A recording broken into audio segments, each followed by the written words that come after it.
السلام عليكم.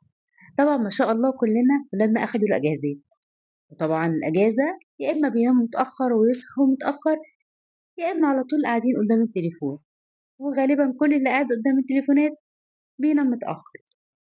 فيالّا مع بعض كده كام نقطة هنعرفها ونعرف إزاي نستغل بيها الأجازة صح، إن شاء الله يطلعوا مستفيدين من الأجازة ويطلعوا أحسن كمان من الأول، وكمان عندهم طاقة للسنة الجديدة. بس لو أول مرة تشوفيني فدي قناتي رحلة كيان اللي هتجاوب لك على أي سؤال محيرك في كل نقطة تخصك وتخص بيتك وعيلتك. ويلا نبدأ حلقتنا بسم الله.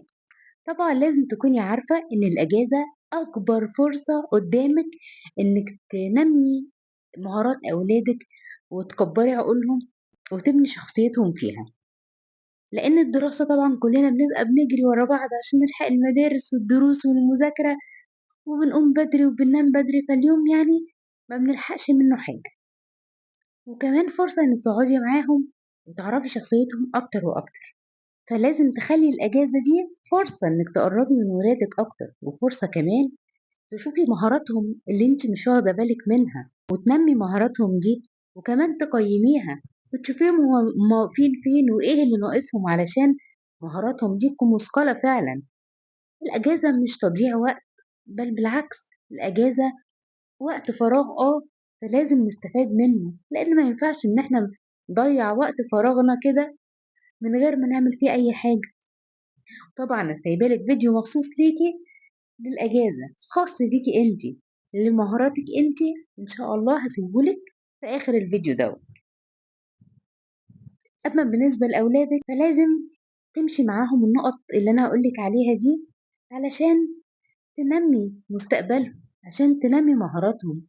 وعلشان توضّحي لهم مستقبلهم اللي هم إن شاء الله هيمشوا فيه خطوة ورا خطوة ويحققوا حلمهم اللي هم بيتمنوه. فيالّا نبدأ بسم الله. أول حاجة اللي هي أصلًا أصل تنمية العقول، القراءة اللي كلنا بقينا ننساها معظمنا، وكمان الجيل الصغير اللي طالع تقريبًا ما بيمسكش كتاب، فلازم ننمّي عندهم مهارة القراءة، قراءة الكتب مش القراءات الإلكترونية. قراءة الكتب بتعيّشك في عالم تاني، ومن غير طبعًا ضوء الشاشات ولا إن هم يفضلوا طول ما هم بيقروا كتاب على التليفون ييجي لهم notification يفتحوه يفصلوا نفسهم عن قراية الكتاب اللي هم بيقروه. فقراية الكتب في حد ذاتها دي قيمة، ما فيش حد بيقدّرها فعلًا إلا اللي عارفها، بس هم هيقروا أي كتب وأي نوع كتب هيقروه، طبعًا لكل واحد على حسب سنه وعلى حسب مهاراته. الكتب دي هتوسّع له مداركه وهتخلّيه ينمّي المهارة اللي عنده، وهتخلّيه كمان مستمتع باللي هو بيعمله. تاني حاجة لازم في الأجازة دي يتعلّموا مهارة جديدة، علشان كل مهارة جديدة بيتعلّموها بيكتسبوا فيها خبرة جديدة، وكمان بتساعدهم إن هم يكمّلوا مستقبلهم. وطبعًا من أهم المهارات دي البرمجة، وطبعًا الدولة عاملة برامج كتير للبرمجة ممكن تقدّمي في المحافظة اللي أنتِ فيها وكمان هي online، فسهلة جدًا وصدقيني بتفرق مع الولاد كتير. البنات ساعات ما بيرضوش ياخدوا برمجة، لكن بجد بتفرق معاهم كتير جدًا. وطبعًا اللي مش عايز برمجة ممكن ياخد كورسات أي لغة هو عايزها، ممكن كمان يتعلم أي مهارة هو بيحبها وأنتِ حابة تنمّيها فيه وهو كمان عايز ينمّيها، زي الرسم، كرة القدم طبعًا اللي أساسًا الولاد كلّهم بيحبوها، والبنات كمان أي مهارة يدوية هم بيحبوا يتعلموها يتعلموها. وكمان لو مهارة هم صعبة عليهم حاولي معاهم في الصيف وإن شاء الله هينجحوا فيها. المهارات كتير يدوية للبنات ويعملوا كمان مشروع منها يوفر لهم دخل خاص بيهم، وطبعا في الأجازة بس مش في الدراسة. تالت حاجة النشاط البدني. النشاط البدني مش إن هم يروحوا يلعبوا كورة بس لأ، لازم يتنشطوا ويتحركوا، ما ينفعش يفضلوا طول اليوم قاعدين في البيت ما بيعملوش حاجة. يتمشوا نص يوم نص ساعة الصبح في أول اليوم كده يتمشوا إن شاء الله حوالين البيت مش لازم في نادي، يجروا، يلعبوا، يحركوا. الدورة الدموية بتاعتهم، لأن معظم البنات والولاد في الأجازة قاعدين على الكنبة ما بيتحركوش، ماسكين التليفون في إيديهم أو فاتحين التلفزيون ومفيش أي حركة خالص. متهيألي ده غلط جدا عليهم. لازم الحركة، لازم إن هم يشغلوا جسمهم، في نفس الوقت يتلهوا شوية عن الخمول اللي هم بيعملوه مع نفسهم طول اليوم. فلازم تخصص لهم وقت للمشي وللجري الصبح أو آخر النهار، يخصصوا وقت بحيث إن هم يكونوا ملتزمين بيه كل يوم، وطبعا ده هيديهم صحة أفضل ونفس أحسن وطبعا نشاط طول اليوم. رابع حاجة اللي اتكلمت عليها في الأول كمان، نمي الموهبة اللي عندهم. شوفي ايه موهبتهم اللي موجودة وطلعيها ونميها، اشتغلي عليها في الأجازة. في أطفال بتبقى عندها موهبة بس احنا مش واخدين بالنا منها، وهم كمان عشان الموهبة دي مش بيستخدموها خالص، بتلاقيهم يعني ما مش مهتمين بيها، مش مهتمين كمان ان هم يوروها لحد. فاكتشفي موهبتهم ونميها، وشوفي هم حابين ايه وخليهم يشتغلوا عليه، رسم، موسيقى، او اي موهبة تانية هم بيحبوا يعملوها، بحيث انك تكوني شاغلة وقتهم وتبعديهم شوية عن الشاشات. خامس حاجة، تنظيم الوقت. ما ينفعش ان هم يبدأوا يومهم في اي وقت وينهوا برضه في اي وقت. يعني في ولاد بيصحوا العصر والمغرب، طب ده يومهم هيبتدي امتى؟ هيبتدي بالليل.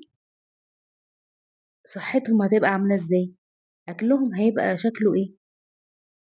كده احنا بنخالف نظام الكون. حاولي انتي وهما تبدأوا بدري، تصحوا بدري وتناموا بدري. اليوم بيفرق كتير جدا. البركة في البكور زي ما دايما بنقول. هتصحي بدري من أول اليوم هتلاقي يومك واسع ومليان وقت كتير، وهتقدري تحققي كل حاجة انت عايزاها في اليوم. لكن لما تصحي العصر ولا المغرب، هتعملي شغلك امتى؟ حتى هتعملي شغل البيت امتى؟ هتاكلي ايه؟ اكلك هيبقى عامل ازاي؟ هتفطري المغرب وتتغدي مثلا الساعة 12 ولا واحدة بالليل؟ هيبقى ايه اللي احنا بنعمله في نفسنا ده؟ فحاولي تنظمي الوقت وتبدأي اليوم من بدري. إن شاء الله الوقت كله هيكون بركة ونلحق نعمل فيه أكبر قدر ممكن. وطبعا مع تنظيم الوقت دوت احنا بنحط جدول الحاجات اللي احنا هنعملها في اليوم. صدقيني الولاد لو انتوا قلت لهم لو مثلا هتلتزموا بالوقت دوت او بالجدول دوت، وفي اخر الشهر مثلا هنشوف مين التزم اكتر وهنديله مكافأة او هنديله وهنجيب له حاجة هو عايزها، صدقوني بيعملوا الحاجات دي كلها. مفيش ولاد بتحبش المكافآت، واحنا كمان اكيد بنحب المكافآت. فخلي بالك من النقطة دي كويس، تعملي لهم جدول. الجدول ده هيكون محتوى على ايه؟ الجزء التعليمي اللي احنا هنتعلمه في اليوم، قراءة، تعليم حرفة معينة، حاجة معينة هم عايزين يتعلموها. جزء كمان للرياضة زي ما قلنا، وجزء كمان للراحة، جزء للراحة طبعا أكيد، وجزء كمان للترفيه. لازم نقسم لهم وننوع لهم في الأجازة بحيث إن هم ما يملوش ويزهقوا، علشان الأطفال لغاية ثانوي أطفال، يعني ربنا يا رب ينجح اللي في الثانوية العامة كلهم، هم ما زالوا أطفال. فاحنا بناخدهم ونقسم لهم يومهم بطريقة لذيذة، وكمان ممكن نخليهم هم اللي يقسموه معانا بحيث ان هو اليوم يكون ممتع ولامم حاجات كتير متنوعة بحيث ان هم ما يزهقوش ويملوا. في نفس الوقت نقدر نشيل منهم الشاشات اللي مضيعة يومهم كلها. سادس حاجة اللي النقطة دي بتحسسهم بمسؤولية فعلا، الأنشطة التطوعية. يعني خليهم لازم يشاركوا جمعية، حاجة، أي نشاط تطوعي يعملوه بتحسسهم بالمسؤولية، تحسسهم بشعور تجاه الغير، إن هم يكونوا مسؤولين عن حد أو يكونوا بيجهزوا الحاجة علشان يدوها لحد. دي حاجة جميلة جدا وبتنمي عندهم مهارة الشعور بالغير والعطاء، ودي حاجة أكيد كلنا عايزين نزرعها في ولادنا.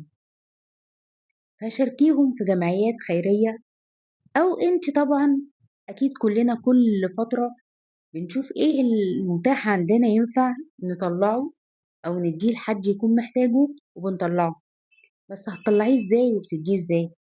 أهم حاجة في أي حاجة بتطلّعيها لله، هي بتطلع في إيد ربنا قبل ما توصل لإيد أي حد تاني. لازم تكون نضيفة، لازم تكون سليمة. اوعي تخرّجي حاجة مقطّعة، ولا حاجة أنتِ ما تعرفيش تلبسيها، فما ينفعش إن إحنا نخرّج حاجة تكون مش حلوة، مقطّعة، آآ تكون فيها بُقعة، فما ينفعش إن إحنا نخرّج حاجة زي كده. والأهم بقى من ده كلّه، تخرّجي الحاجة نضيفة، ريحتها حلوة، أهم حاجة يكون ريحتها حلوة، مش مركونة في الدولاب واخدة ريحة راكنة من سنين، أو حاجة بيضة مركونة في الدولاب تطلّعيها فيها بُقع صفرا، ما ينفعش. حاجة لازم تكون نضيفة زي ما أنتِ هتلبسيها زي ما هتطلّعيها، زي ما تحبّي تلبسيها تطلّعيها. فلازم نعوّد ولادنا على حاجة زي كده، بنطلّع هدوم نضيفة ريحتها حلوة، يا سلام لو مكوية ومتطبّقة تتحط في شنطة حلوة كده، ونروح نودّيها للناس اللي إحنا عارفين إن هي تنفعهم. لازم نكون عارفين إن هي هتنفعهم، ما ينفعش نودّي لهم حاجة ما تنفعهمش. ندوّر على أسرة تكون عندها ولاد في سِن ولادنا، تكون محتاجة حاجة زي كده ونطلّعها لهم. ولازم نعلّم الولاد حاجة زي دي من صغرهم علشان يتعوّدوا عليها بعد كده. سابع حاجة واللي لازم نكون واخدين بالنا منها كويس، الوقت العائلي بتاعنا، الوقت الأسري اللي بنلِم فيه كده الأسرة كلّها ونقعد مع بعض من غير تليفونات طبعًا، ومن غير شَد عليهم، ومن غير زعيق، ومن غير أوامر. بنقعد مع بعض، والوقت دوّة ما بيتقاس بوقت معيّن، وقت بيكون كل الأسرة موجودة فيه، والوقت ده بنطلع منّه بكيف مش بكَم. الوقت اللي إحنا هنقعده مع الولاد دوّة لازم ندخّل فيه حوار، وفي وسط الحوار بندّيهم قِيَم كده صغيّرة علشان نرسّخها فيهم طول ما إحنا قاعدين، مش بأوامر، مش بحاجة هُم مثلًا ما يقدروش يعملوها، قِيَم بسيطة كده في حوارنا معاهم وبتدخل لهم، ودي أسلم حاجة إن إحنا ندخّل بيها قِيَم لولادنا. نشوف في الوقت دوّة هُم إيه اللي مضايقهم، إيه اللي هُم بيشتكوا منّه، إيه اللي نقدر نعمله لهم علشان يقدروا يكمّلوا حياتهم. بنلعب معاهم وبندّيهم رسايل صغيّرة كده بإن إحنا جنبهم، إن إحنا فاهمينهم، إن إحنا كمان مقدّرين شعورهم اللي هُم بيحسّوا بيه. الوقت ده حتى لو كان نُص ساعة كل كام يوم أو كل جمعة مثلًا، بيفرق كتير مع الولاد. فلازم يكون في وقت وفي حوار عائلي، لازم نسمع بعض كلّنا، ولازم كمان تعرفي اهتماماتهم وتعرفي كمان مشاكلهم. تامن حاجة، الجانب الإيماني والروحاني عند الولاد لازم إحنا نعزّزه. أنا عارفة إن الدراسة تخلّينا مثلًا نقصّر معاهم في حفظ القرآن، نقصّر معاهم في حاجات تانية موصّلة، دي حاجة كده أساسية وكلّهم الحمد لله بيصلّوا. لكن في النُص كده في وسط الدراسة ما بنقدرش ندّيهم قِيَم دينية معيّنة، أو ما بنقدرش ندّيهم دروس دينية خفيفة كده على قد سِنّهم إن هُم يقدروا يعيشوا بيها حياتهم. فالأجازة دي نستثمرها في حاجة زي كده. لازم نذكّرهم على طول بدينهم، لازم نذكّرهم على طول بأحاديث صغيّرة كده كل واحد على قد سِنّه يكون حافظها ويكون عارف معناها. نذكّرهم بالأذكار اللي المفروض يقولوها صبح وليل وبعد كل صلاة. نذكّرهم كمان بقصص الأنبياء اللي ممكن طبعًا تكون نحكيها لو مش هنعرف إحنا نحكيها نجيب لهم كتب، لو مش هنقدر نجيب كتب بتبقى موجودة دلوقتي على اليوتيوب في أي قناة دينية بتعرض قصص الأنبياء. طريقة سهلة وبسيطة، وفي AI كتير عامل قصص أنبياء. بس الأهم من ده كله نتأكد إن المعلومات اللي جواها صح. في قصص معمولة بالAI كتير، في معلومات مغلوطة فيها كتير.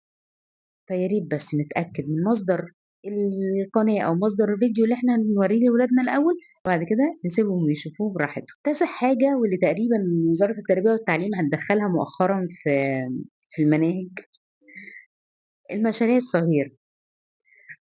بندربهم ازاي يعملوا مشروع صغير على قدهم كده، ويعرفوا ازاي يديروه. أهم حاجة يعرفوا ازاي يديروه، ويبقى كمان التشجيع لهم ان هو هيجي لهم دخل منه.